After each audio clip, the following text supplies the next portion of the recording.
Good morning. Morning.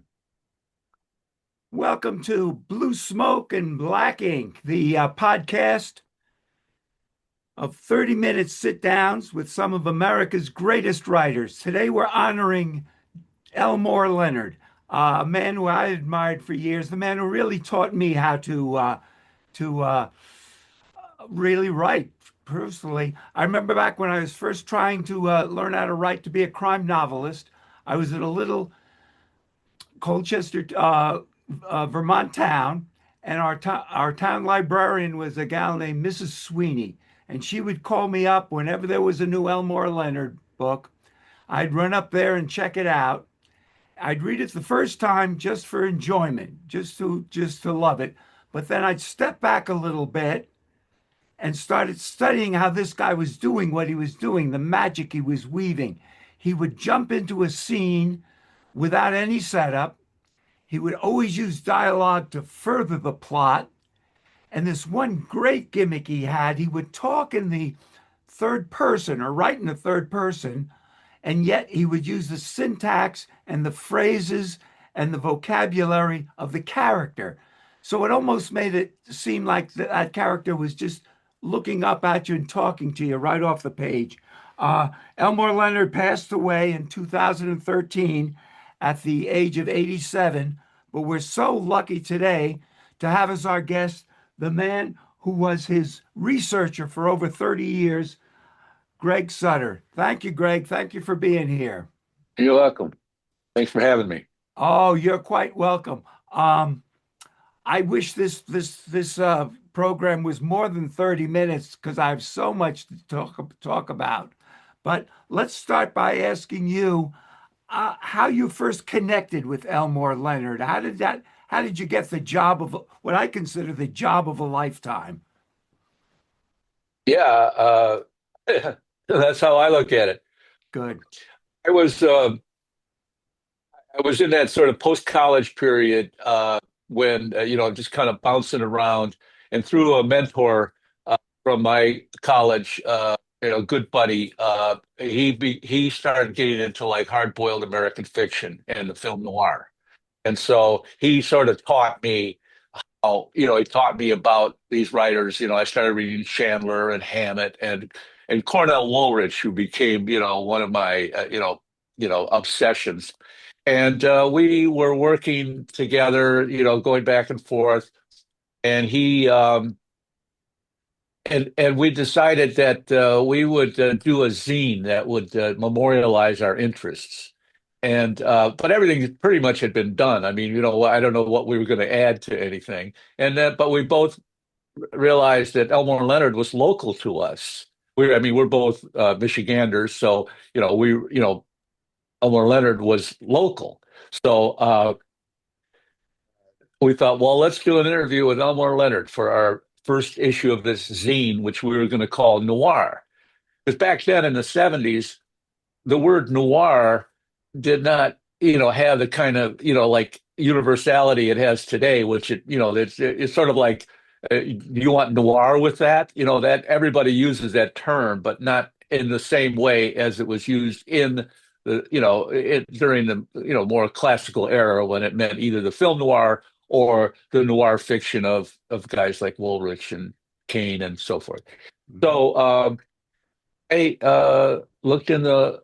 Actually, I was living in Lansing, Michigan, and I called directory assistance in Birmingham, where he lived, and he was in the book. So I called him up, and Russell Ryan, and I went over there and sat down with him, and really didn't do much of an interview. It was just sort of like we were hanging out. Russ is a avid book collector, as I was, a junior book collector, but he was avid, and so he had all these books to be signed and everything else, and he knew the canon better than I did at that time. Well, And how so, how how far along in Elmore's career was he at that point? Had he published a number of crime novels, oh or was yeah, he no, no, still doing he was westerns? he. No, he was no, no, no. This was like really after his 70s. This was 79. So Okay. he had already published all of his classic Detroit novels. Hmm. 52 pickup, Swag, Unknown Man number 89, which, while throwing the Hunted, Juvenile Touch, which became Touch, which wasn't published until 10 years later. But and he was preparing City Primeval. He had been given an assignment in 78 by the Detroit News Sunday magazine to uh, to profile the Detroit Police Felony Homicide Squad 7. And he did that profile, and he was so influenced by that. I mean, so he hung with those guys even after the normally a story like that, like a profile story in a Sunday magazine, you might spend more time, but usually you would spend a week and then you would file. Well, he spent months with those guys, and he became one of the squad. Actually, they really took to him because he understood them. He understood cops. I mean, like on that level, he was one of the guys, and they'd call him up in the middle of the night and go, "Hey, Dutch, we got a triple, a triple homicide in Hamtramck, at some Coney Island or something." And he'd come out, and his clothes would stink of smoke, fire, or whatever it was. Um, so anyway, I we met Dutch, and I said, just offhandedly, I was in the library a lot, if you ever needed any work done. Well, he he continued along, but I decided at that point I got to write about him, and not in a little zine. I got to do a big profile. So I subsequently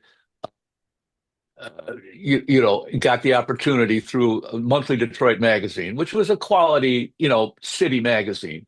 I Uh-huh. got the chance to do this profile in 1980, with about months later, and ride with him down into Detroit, into his city primeval, because all the research he did with the cops, which for a story which I recommend everybody to read, called Impressions of Murder, which he wrote for the Detroit News Sunday magazine. All of that went into City Primeval. And that's when I really realized, hey, writers don't just make this shit up. They actually, they cannibalize reality, you Yeah. know. And so that was a big revelation.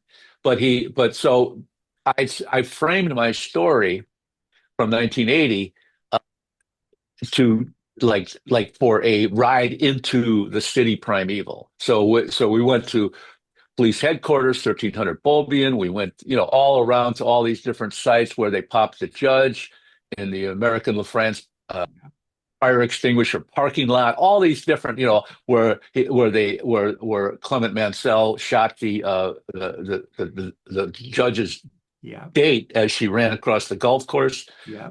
All these places. I was like a real Detroit nationalist because, when you're from Detroit at that time, it was a flyover place. I mean, just we had Motown and we had this, auto industry, but you didn't have the kind of, gravitas of a New York or an LA in terms of crime stories. But he was bringing it all back home. So then, like 6 months after that story came out, um, I'm at the Monthly Detroit office in the Dime Building in downtown Detroit, and a call comes through from Elmore Leonard for me. And it was just by chance that I was at the Dime Building at that time in the office. And he goes, "Hey, you want to do some research for me?" Wow. I go, "Yeah." And so the first research that I did was on stress. And I'm not talking about stress. I'm talking about the acronym STRESS, which was Stop the Robberies, Enjoy Safe Streets, which Uh, was a Detroit police granny squad. That was just one of those deals where there was just so many abuses, where they would, they would pose as hippies or as old ladies or whatever it was. And there were a lot of murders associated with that, like well, I say murders, but I mean police involved shootings. And then a lot of that, and that became the primary research for split images. So oh, that was my start. That was how I got started. that's great. In a sense, what I got out of that is he asked you to be his researcher. You didn't come begging him or anything. Well, I opened it up by saying I was Yeah. in the library a lot. but no, he was impressed with my eagerness. Oh, That's that's a big great. that's a big trait for in his Oh, book. that's terrific. What kind of a man was I've corresponded with him briefly, but never met him face to face. As a human being, how would you describe Dutch Leonard? Very very accessible, very much just a regular guy. I used to say exactly facetiously, but he was kind of like an Ozzie Nelson kind of guy. I mean, here he is, like the Prince of Mayhem. I mean, all that wonderful, ultra violence or what. I mean, all that tongue in cheek kind of approach to the story, the lightheartedness of these very serious subjects. But he was just really a regular guy. I mean, he wasn't, you know, Bukowski or or Yeah. tortured in any way. He just was very regular guy. He he wrote on this letter that you see behind me. He said to me, I admire Hemingway, but I could never take myself as seriously as that guy did. And it sounds like that's exactly what you're saying. He didn't take his brilliance that seriously. Well, yeah, and and Hemingway. I mean, Hemingway, as you were describing, you're sort of when the librarian would tell you of the new book, and the first read you do, and then the second read, and then you start to forensically, you start to like tear it apart, and realize. And then he did that with Hemingway. I mean, Hemingway, he loved Hemingway. The for the white space on the page, for the rat-a-tat dialogue, for the quick moving story. Because in the 40s, when his mother got subscribed to the Book of the Month Club, he'd get all these books. He would go. They were like dense with type. They would just fill. You would just read the page, and you just like, oh God, I got to read all this. Yeah. Versus just movement. The movement, the fluidity. One of his rules in his 10 rules is never start out with weather, you know? Oh And the other part was God. leave out the parts that the people are going to skip over anyway. That's right.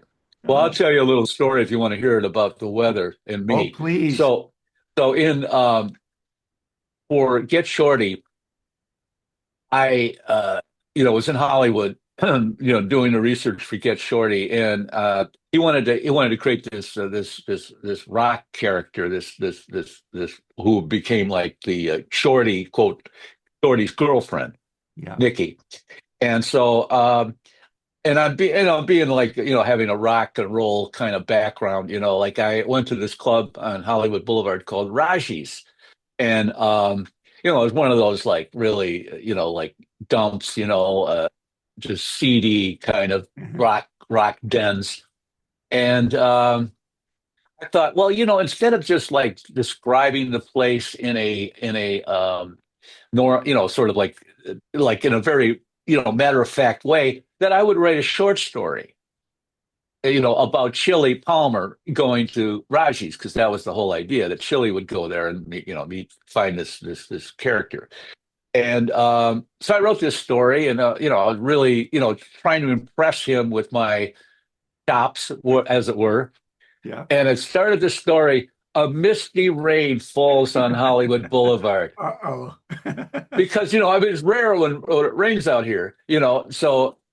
And he goes, never open with the weather. And this was years before he ended up using my story, elements. But I mean, I was humiliated because, because I just thought that this was, it was like, doing my senses, like it was raining, but he thought that was weather. So, Oh, that's but great. That's terrific. Go ahead. I'm sorry. I'm going to put that. I haven't done it yet, but I'm going to put that story out on Substack, because I just, I mean, it's, I mean, it was just what I experienced, at the place. But Well, let's jump forward to that now. You're working on Substack. You have the Gregg Sutter file. Could you tell the viewers a little bit about what you're doing with that and what it is, the Gregg Sutter file? well, files. But what I'm doing Oh, is file. what it started out like as a kind of a centennial homage. That was really what I decided. I mean, I've been running ElmoreLeonard.com for 25 years, which is pretty much, you know, dormant now. I mean, I'm not contributing to that because people don't really it's a reference site now, but it also has like the Dutch Forum, which was a very active if you remember the old days, the discussion boards that you would find. Um, so there's a lot of good information there. And then I'm on Facebook and Twitter and the others, kind of don't even matter. Like Red or Blue Sky is cool for politics, but as far as the but Facebook, I mean, I built Facebook up, so I've got over 30,000 Facebook followers. And Wow. so then when the Substack revolution started, and wanting to do something very special for the centennial. Oh, good. October 11th, the 100th birthday. And that was when I started. That's when I decided I'm going to like contact all these people that I know personally, not just anybody, but people that I know personally that know Dutch and know my relationship with Dutch. And so I did, about 30 interviews.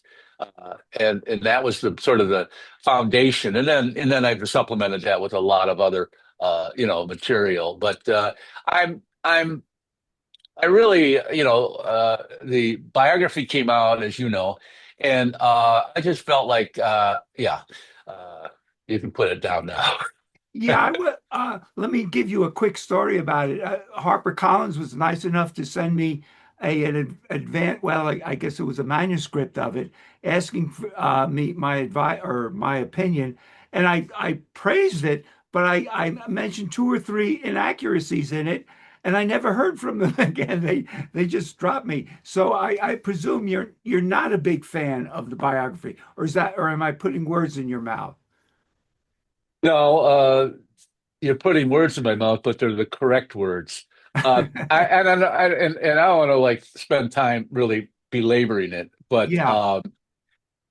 you know, uh, because Chad Cushing spent 2.5 years or 2 years in the archive, which I put together by and large. I mean, I was responsible for that archive. Wow. Uh, Yeah.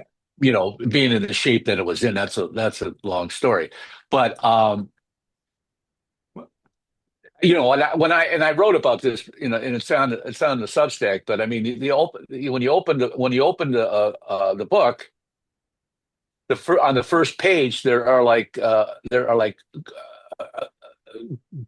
gross inaccuracies about yeah. Elmore's great grandparents, which I researched. I even hired a researcher in New Orleans and got all this information, and he got it all, and it's all wrong. Wow. He Let, said they were married in 1820, they were married in 1859, and the birth and the marriage certificate I put in the archive. He said wow. that they were from a parish that was 177 miles away from New Orleans because he saw that it was in the Fifth Ward. He saw that from the 1860 census, I think. He saw that they lived in the Fifth Ward. So he must have Googled Fifth Ward. Fifth Ward is the name of a town in Avoyelles Parish, Avoyelles.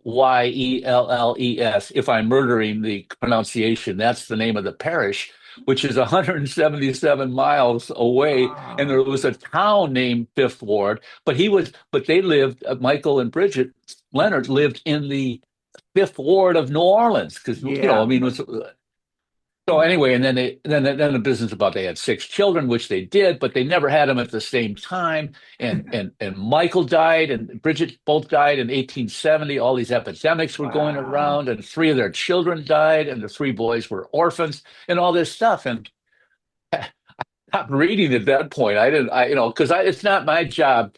My goal in my memoir, which I call "I'd Kill to Have Your Job," which I mean, people sometimes wonder, well, what's that mean? Well, I was at BoucherCon 2000, and after Dutch gave his after he presented the 10 rules actually at BoucherCon 2000, Ah, and these librarian types would always come up to me, like your friend. I mean, they envy me. They envy my job, and Sure. how do you get your job? How do I get your job? How do this or Sure. that? And then there's one woman rushes up to me and she goes, "I'd kill to have your job." And so I thought, well, that's a good title. And Yeah. that really, because I mean, I always said I had the second best job in the world because he had the best job in the world. Yeah. You I weren't mean, you weren't far off. But uh, uh, let's put that biography aside and talk about some happier things. This is my favorite Leonard book, and a couple of reasons. One, it's not some criminal or some gangster that starts out the story, but it's a regular guy trying to save his marriage who just happens to fall into a crime and becomes hunted. My second reason, it was a very good movie, and if we still have a few minutes, we can talk about some of the movies. And my third reason is I see here on the dedication page, I don't know if people could read that for Gregg Sutter. So you were actually dedicated this book. That must have been a wonderful feeling. well, it was but it was my book because Wayne and Carmen lived at my house. That was my Really? house. Yes, that was my wife Sharon and I we moved away from Detroit in '84 to Algonac, which is the name of the town, but actually it was Clay Township. But I mean, Algonac was our mailing address, and had a 3,300 square foot. Actually, ironically, it was a Dutch colonial house, and then had the 108-foot redwood building, which had been formerly a egg laying concern. It had all the galvanized, and that was what Dutch called Wayne's Chicken Shed Inn. And we had Dutch and his second wife, his late wife Joan, out that summer of no, actually it was the summer of '87, and next thing I know, it's in the book. It's all in the book Wow. because when you were close to Dutch, and I mean proximitous to Dutch, Yeah. you would end up in the book. Somehow you would end up, you would say something, there would be some little odd thing because he was always observing you, whatever. I always tell the story about the opera. When he's at the opera, and of course he's not a big opera fan, but he's there with his third wife, who, was a kind of interested more in that kind of, cultural life of Detroit. So he's at the opera. It's not half time. It's intermission. And he's out in the lobby and, he's just, probably smoking a cigarette. He's talking to the guy next to him. He says, "Well, what do you do for a living?" And the guy says, "Well, I'm a Bull Seaman salesman." And it's like, bingo, he never thought about, that before, but he just thought, I got to work this into my book. Yeah. I don't think what he's doing is particularly unique in terms of how writers come into the serendipity of finding things like that. Well, But I remember. in my case, it was my, and there was so much about. I mean, Algonac is such a magical place because right across the St. Clair River is Walpole Island, which is an Indian reserve in Canada, and that's where the blackbird came from. And Wow, it and we sounds went like. over there and all that. So it's all that is the wasps coming out of the walls in February, all those little details of the deer out by the tree line and the salt lake out there. It's Oh, all it's all it's all in there. I pres And I presume you never had Mickey Rourke or someone hunting you down trying to kill you, though. That was the no, fiction of it. no, we went to Toronto. Dutch and I went to Toronto and hung out there for some of the shooting Uh, when uh, Mickey was there, and the you, whole Rosanna Dawson was there, and which she was oh, totally miscast. yeah, Beautiful, beautiful woman. Uh, but that wasn't Donna. Donna was like middle aged, and but yeah. and that whole movie it was a disaster. It was like the first movie that supposed going to be the first movie that Harvey Weinstein did with the Weinstein Company, and originally it was going to be Tarantino was going to play was going to play Richie Nix against De Niro Wow. with Tony Scott directing. And that was the original kind of fantasy. And then Boy, and there's then a then dream team. but then, as it ended up, like, Tarantino would Tarantino would, he was a guy that loved Elmore deeply and probably still does, but he He did moved a on. good job on Jackie Brown. I thought that was Oh, an he did an excellent. excellent job. But I mean, there was four, he had a bunch of properties, Yeah, that Miramax had purchased for him, including Kill Shot, Freaky Deaky, 40 Lashes, all these properties. And then he just moved on, and Harvey took, maintained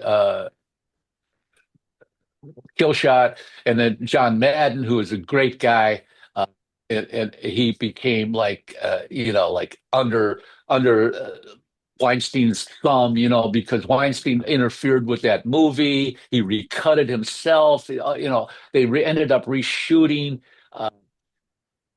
45% of it. They had Johnny Knoxville, that guy. Is that his name? Johnny Knoxville. yeah. The fear guy or whatever he does. Oh yeah, the idiot. I don't know. He does this weird thing. He Yeah. he played the marshal in Cape Girardeau. They cut all that out. Because Oh they wow. tested this movie to death, Yeah. and Wow. but that, I guess, I mean, you liked it. Yeah, I I did. mean, Not as much as Jackie Brown. And I thought. Oh, what was the one? Out of Sight was a good movie. Do you remember that one? of course, Out of Sight, and I mean, he had a run in the 90s, with Get Yeah. Shorty, Yeah.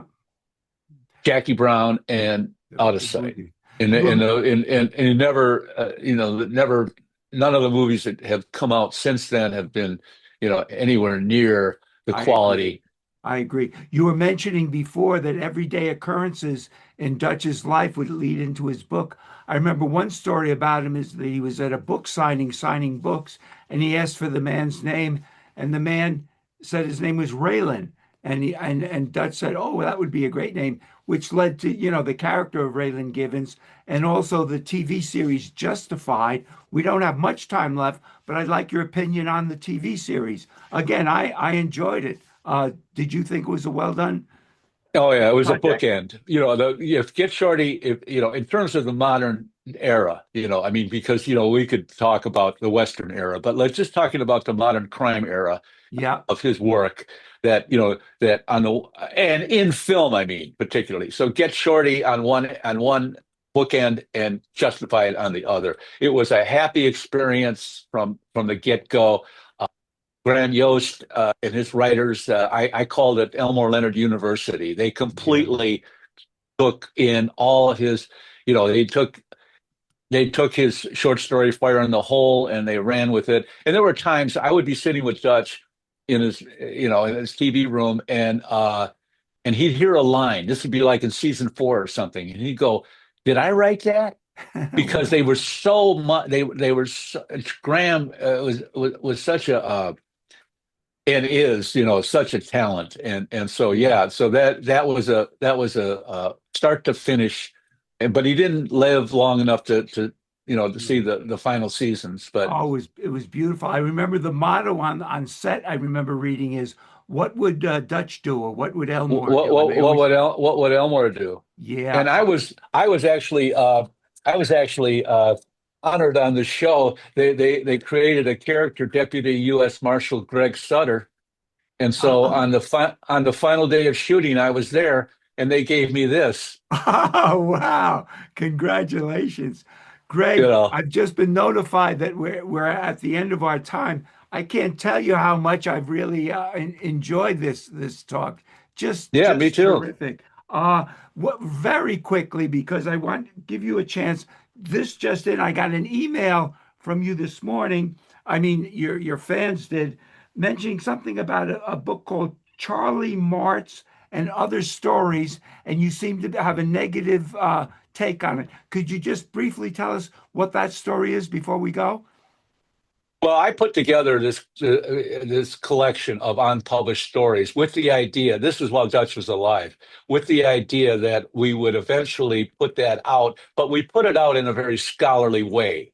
I mean, we put it out with explanations. These were all unpublished stories that he never really wanted to see the light of day. Oh, I And I see. felt like the publisher put them out and it was a cash grab, and they didn't do it with the proper explanation because there's a story behind every one of those quote unquote failed stories that remains untold. Yeah, and so Dutch would not have wanted those uh, stories published. No, absolutely not. Gregg, thank you so much. I can't tell you how much I've enjoyed this and the insights. It's just wonderful. Thank you so much. Maybe we'll have to get together again sometime. Hope so. Thank you, Jim. Okay, thank you, Gregg. So long now. I'm going to end the meeting if I can see how to do it.